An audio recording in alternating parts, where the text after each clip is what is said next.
আমি চালু বোঝার চেষ্টা করো। আমার হাল স্পিড জানিস না খিলা, কখনো আমি তোমাকে গ্রহণ করতে পারি না। তুমি না আমার ছাত্রী, আমি তোমায় বলে বলে রেখেছি, কখনোই তোমাকে আমি গ্রহণ করতে পারি না। ও সিঁদুর আমি মানি না। অন্যের অপরাধী সাজিয়ে ওরা আমাকে জোর করে তোমার সিঁদুর পরাতে বাধ্য করেছে। তাই ওই কলঙ্কিত সিঁদুর, ও সিঁদুর আমি নিজের হাতে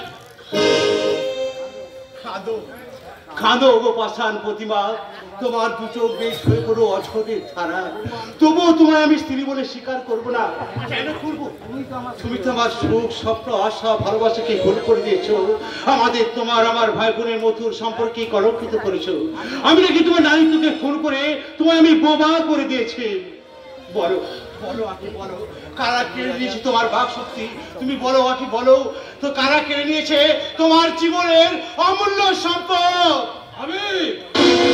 আমি এই মেয়েটাকে দর্শন করে তোর কানে তুলে দিয়েছি, এই কোথায় তুই শুনতে চাইছিস তাই তো? কেন এসে সেখানে আমি জানতে চাইছি আর কতদিন এই মেয়েটাকে কাঁদাবি? সে কই বিধান তোমায় দেবো না। এই কই দিতে হবে, কারণ আমি আমার কুলবধূর চোখের জল কখনো সহ্য করবো না। কুলবধূ? এই হাসিস কেন? হ্যাঁ, তোমার মুখে কুলবধূ শব্দটা শুনে আজ আমার অনেক দুঃখের মাঝে হাসি পাচ্ছে। দাদা অঞ্জন, দাদা তুমি শুধু কুলবধূ শব্দটাই জানো, তার আসল অর্থটা তুমি জানো না। আর তা যদি জানতে, তার ওই মেয়েটার চোখে অশ্রু ঝরতো না, আর ব্যর্থ জীবনের অন্ধকারে হারিয়ে যেত না সেদিনের রঞ্জন। এই সবের জন্য শুধু তুমি দায়ী দাদা, শুধু তুমি তুমি তুমি তুমি তুমি। নয়ন সরসী গেল ধরেছে জলে, কত কি রয়েছে লেখা কাজলে। মেয়েটা বলছি কাঁদছো কেন? হ্যাঁ, অঞ্জনাতে কি হয়েছে? আমি তো আছি। আমি তোমার যৌবনটাকে একেবারে কানাই কানাই পূর্ণ করে দেব। তুই তো বলবেই দুর্যোধন গাঙ্গুলি, কারণ জানোয়ার কি কখনো মা বোধ চেনে? আমার আর কোনো কিছু জানতে বাকি নেই। তাই তোমার কৃত কর্মের উপযুক্ত সাজা দিতে ওই আঁকিকে নিয়ে আমি আদালতে বাঘের কুয়া থেকে শিকার কেড়ে নেবে, কিছু বলবে না। তা কি কখনো জানোয়ার? আর মানুষ কখনো জানোয়ারকে ভয় পায় না দুর্যোধন গাঙ্গুলি। তোমাদের মতো জানোয়ারদের এই কুত্তার মতো কার মেরে মারবো? আমি মগরু বটে, কিন্তু এখন তোমাদের জং হয়ে এসেছে। সারা তোমাদের দলের লোক আমার লজ্জাবতীর ইজ্জতন করছে। সব সারাকে আমি ফোন করবো। তার আগে বল, সারা কুত্তা বাচ্চা মাস্টার কোথায়? না তোকেই আমি সাবধান ছোট লোক। দেখলি তো মুরু, এই দুর্যোধন গাঙ্গুলির গায়ে আঁচল লাগানো কত কঠিন। কিন্তু মায়ের দেখ, এই সৎ কথাটা ওদের এই স্বাধীন চৌধুরী কিছুতেই বুঝতে চাইছে না। আজ আবার এসেছে ওর ভাইজি নাকি আমার বাড়ি থেকে উদ্ধার করে নিয়ে যাবে। আমি করবো দুর্যোধন গাঙ্গুলি। অন্বিদ্ধ বলে তুমি মনে করো না যে বাহু দুটো আমার দুর্বল পঙ্গু হয়ে গেছে? তা কখনো হয়? আমি ছিলাম স্বাধীনতা সংগ্রামী, আমার কত শক্তি, কত কিন্তু মিস্টার চৌধুরী মানে আপনি শহীদ না বলে না, আমি ঠিক আপনাকে শ্রদ্ধা জানতে পারছি না। কাজেই আমি মরে যাই। হ্যাঁ, আমি গোটা করে আপনার ছবিতে মালা পরাবো।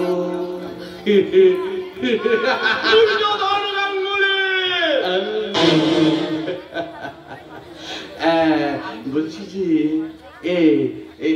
তুই একটা কিছু কর না রে বাবা।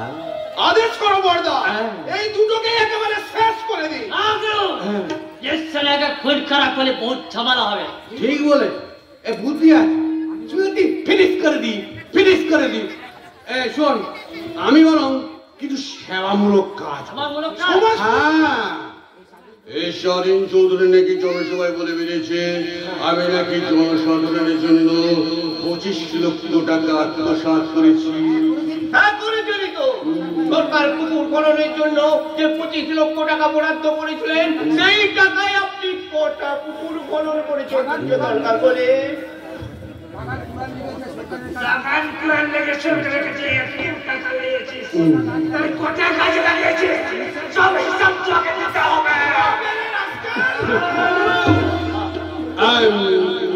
আমি সব হিসেব আমি বলি শালীন বাবু আপনি একটু হিসাবটা মিলিয়ে নেবেন তো। এটা মনে করুন কুসুম ডাঙ্গা ক্ষীর, আর একটা হলো মাটি কাটার যন্ত্র।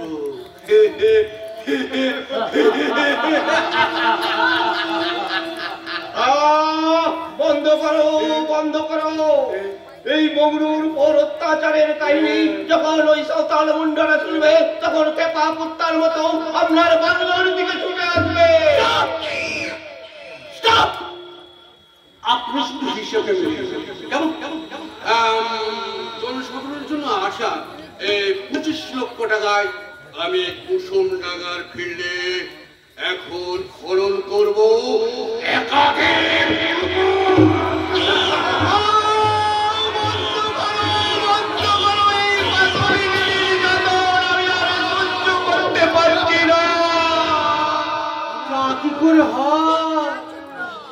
কি করে হয় শালীন চৌধুরী? এবার এখানে পুকুর কালাম তো এর চারিদিকে না আমি আমের বাগান করি। তার জন্য আমি একাধিক গর্ত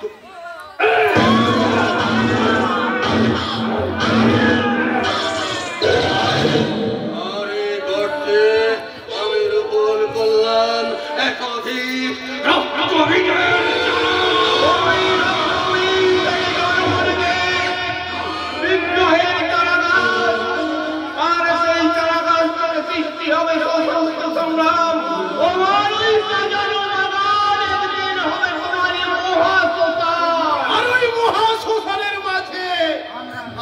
জনগণের চিন্তা সাজাবো।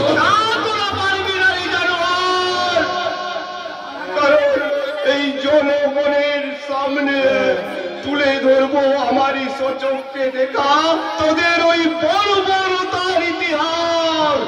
শালীন চৌধুরী বলি তোমার চরিত্রকে তুলে না, এই সত্যি কথা বলছি। শয়তানের বাচ্চারা এখনো আমার দেব প্রাণ আছে, এত সহজে তোরা ওই বাবুজির করে ক্ষতি করতে পারবে না। বাবা তুই দাঁড়িয়ে আছিস কেন বাবার ওকে? যা তুই না এই শালীন চৌধুরীর এই চোখ দুটোকেই তুলে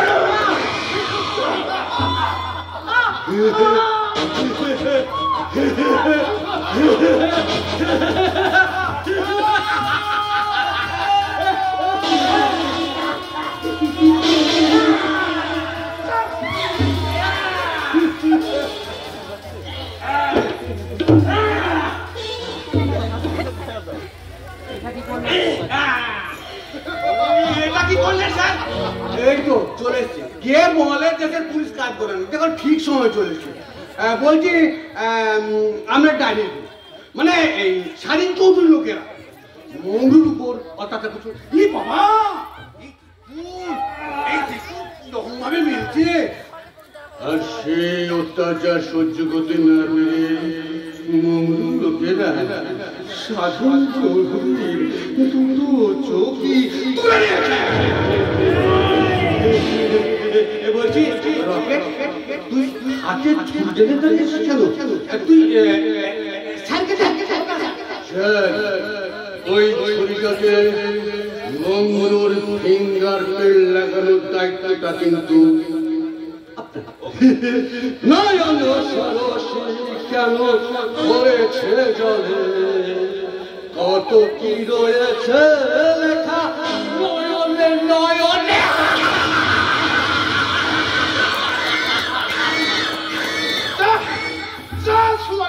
ছাড়া। এবার তোরা ওই জেলে পচে মরকে যা। আয় রকে।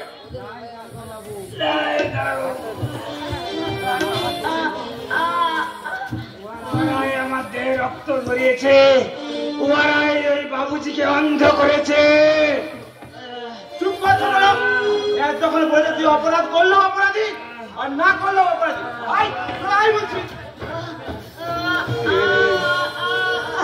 নিমেষের মধ্যে পৃথিবীর সমস্ত আলো আমার সামনে থেকে শেষ হয়ে গেছে। আজ আমি অন্ধ। আমার একমাত্র সঙ্গী শুধু মুঠো মুঠো অন্ধকার। কাঁদিস রে, কাঁদিস রে, কাঁদিস রে, কাঁদিস রে। এই যুগে তোর বস্তুর মূল্য দেবে না রে, কেউ দেবে না, কেউ দেবে না। এটা বিশ্বাসঘাতকতার যুগ। তাই তো ওই পরীর মির্জাফরেরা আজ সারিতের সিংহাসনে বসে ওই শাসনের রোলার চালিয়ে যায়। ওদের মনে দয়া মায়া মমতা বলে কিচ্ছু নেই রে মা, কিচ্ছু নেই। সত্যের বাণী ডোবা হয়ে গেছে, প্রতিবাদ হয়ে সত্যের বাণী ডোবা হয়ে গেছে, প্রতিবাদ হলো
অপরের অনুগ্রহের দান নিয়ে আমাকে জীবন যাপন করতে হবে ঠাকুর। এইভাবে আর আমি বেঁচে থাকতে চাই না। আমার এই দুঃসহ জীবন থেকে তুমি আমাকে মুক্তি দাও, তুমি আমাকে মুক্তি দাও। মুক্তি চাইছো চন্দ্রা? এই বাড়িটাকে যদি তোমার নরক মনে হয় বা বাড়ির প্রত্যেক সদস্যের আচার আচরণে তুমি যদি অসন্তুষ্ট হয়ে থাকো, তাহলে আজই জেঠামণিকে বলে তোমার এই বাড়ি থেকে যাওয়ার ব্যবস্থা। না না বিপ্লব বাবু, ও কথা বলে আপনি আমাকে লজ্জা দেবেন না। এই বাড়িটাকে স্বর্গ বললে কিন্তু খুব কম বলা হবে। তাই আপনাদের মতো দেবতুল্য মানুষ আমি বোধহয় জীবনেই প্রথম দেখলাম। তাহলে মুক্তি চাইছো কোন দুঃখে?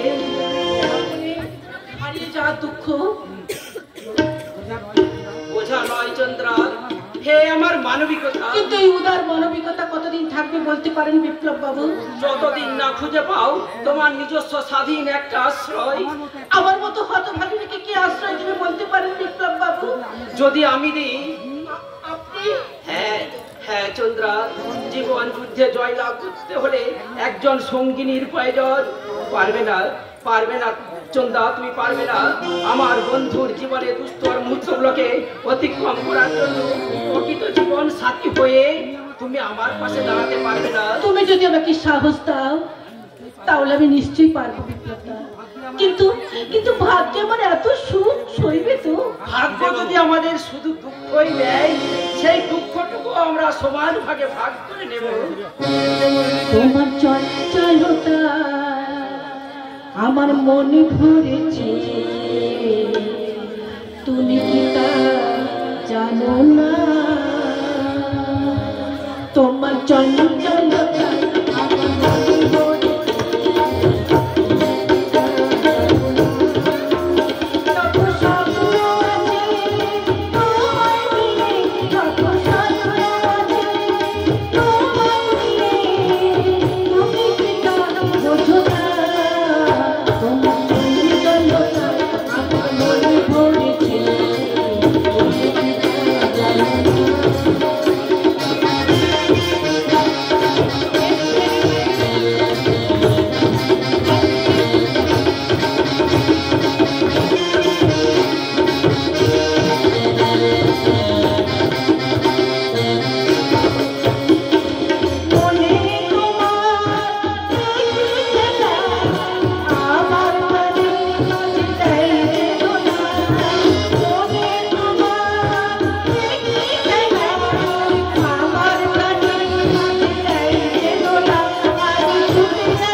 অন্যায়ের মোকাবিলায় স্বাধীন চৌধুরী হেরে গেছে।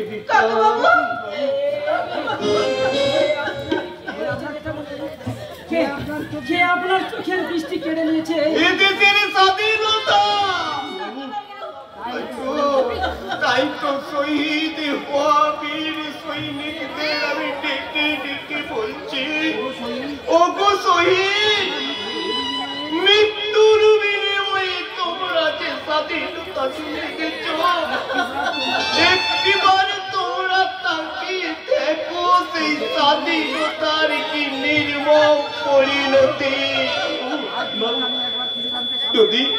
যদি আমি একবার ওই ক্ষুদিরামকে সামনে পেতাম, তাহলে তাকে আমি জিজ্ঞাসা করতাম, এই দেশের জন্যই কি তুমি হাসি মুখে ফাঁসির দড়ি গলায় পড়েছিলে?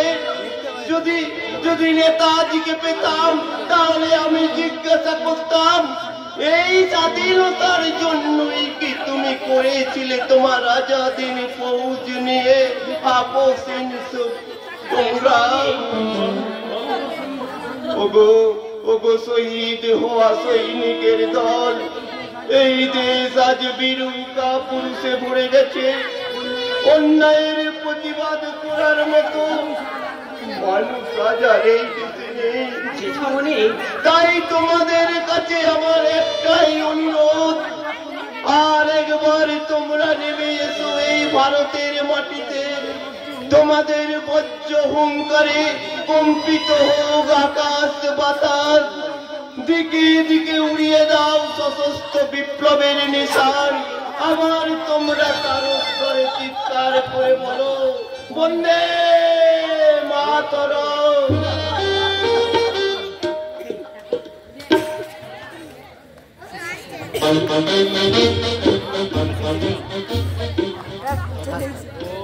সারা ডিএসপি বিপ্লব চৌধুরী সেদিন আমায় সারা খুব পিটিয়েছিলে। আজ দেখবো আমাদের হাত থেকে কোন সালা তোমায় বাঁচায়। ঠিক জানো গুরু, এটাই পথ আসবে। হ্যাঁ, সারা জরুর আসবে। ওই কুণাল বাবুকে দিয়ে একটা রং মেসেজ পাঠিয়েছি। আজ রাত 12টার পর ওই শেঠ শান্তা প্রসাদের দুখানা লরি চোরাই মাল নিয়ে এই পথেই আসবে। আর সেই লরিকে রেড করতে ওই শুয়োরের বাচ্চাটা অবশ্যই আসবে। একসঙ্গে কাজটা হাসিল করতে হবে। আজ ভগবানেরও শান্তি নেই, শালাকে আজ আমাদের হাত থেকে বাঁচায়। রাত 12টা পেরিয়ে গেল, এখনো লরি দুটো এলো না। তবে কি রং মেশে? হ্যাঁ বেশ শালা, আর আসল মেশে।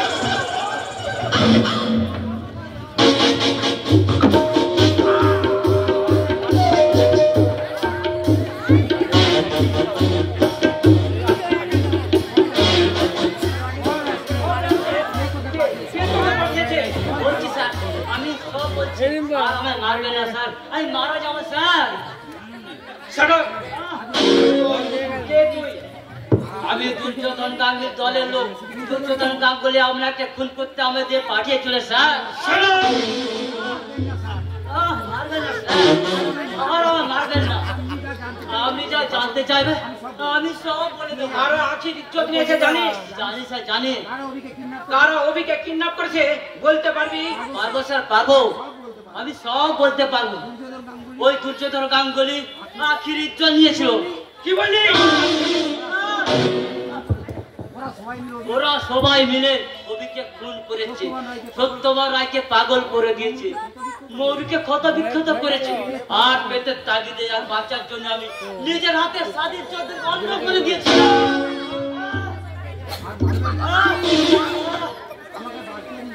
মারবো না স্যার, আমাকে বাঁচতে দিন।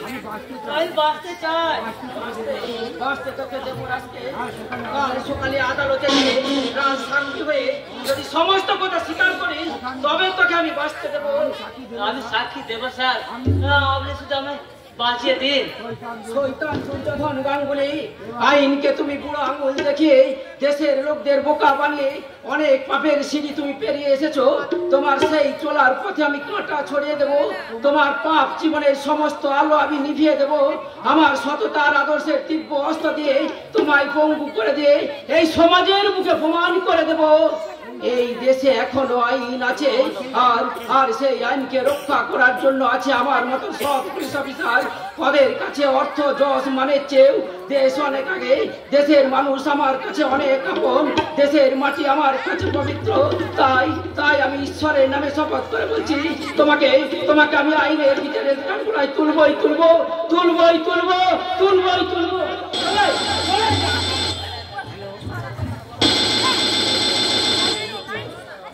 হ্যালো হ্যালো, এবারে দুর্যোধন গাঙ্গুলি স্পিকিং।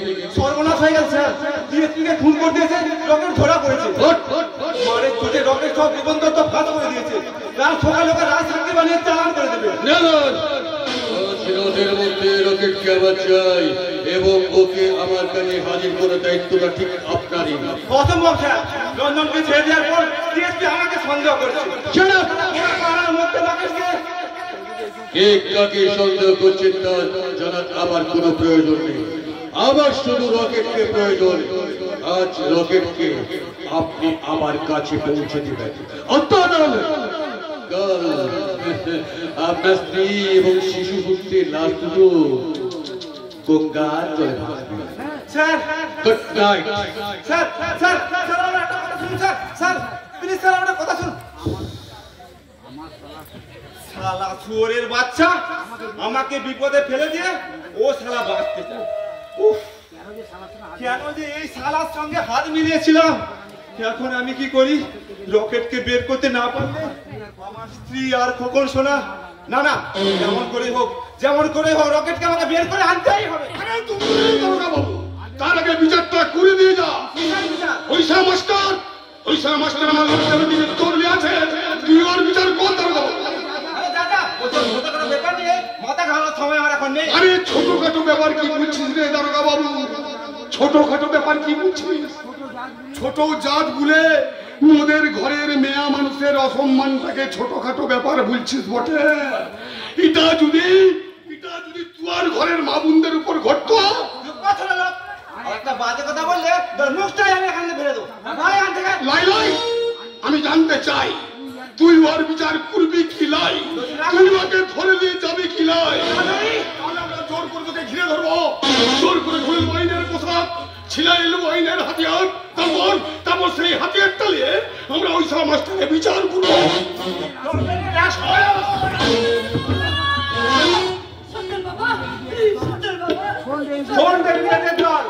আইন এখন ছোট লোকদের জন্য নয়, আইন এখন বড় লোকদের টাকার বান্ডিলের উপর নাড়াচাড়া করছে।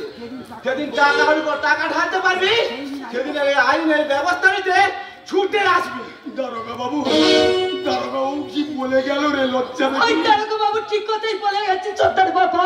আরে এই দেশের আইন মদের মতো গরিব ওই ছোট লোকদের জন্য নয়। তাই তো বলছি সর্দার বাবা, আমরা এখান থেকে দূরে কোথায় পালাই লাই রে লজ্জা বেটি লাই। বদলা লালিয়ে আমি কোথাও পালাবো না। কেমন করে বদলা নিবি সর্দার বাবা? এই দেশে আইনের কাছে ওদের যে অনেক বল। আমরা যদি একটা ওদের গায়ে আঘাত করি তাহলে ওরা আমাদের এই আইনে আমাদের ফাঁসিতে ঝুলাবে। আর ওরা যদি মদের কেটে কুচি কুচি করে দিল এই দেশের আইনের বিচারে ওদের কিচ্ছু হবে না। লজ্জা বেটি তাই তো বলছি সর্দারে বাবা, তোর লজ্জা বেটির লজ্জার কথা তুই ভুলে যা সর্দারে বাবা।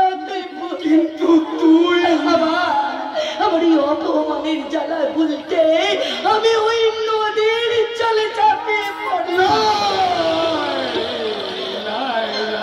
লাই রে লজ্জা বেটি লাই। আমি যে তোকে মুক্তি দিতে পারবো কিন্তু বেঁচে থেকে কালামকে আমি কেমন করে দেখাবো রে সর্দারে বাবা? এই সমাজে আমি কেমন করে আমার মুখে দেখাবো? তুই নিজের হাত দিয়ে তুই আমার গলাটি বিজনেস করে দে সর্দার বাবা। তুই শেষ করে দে।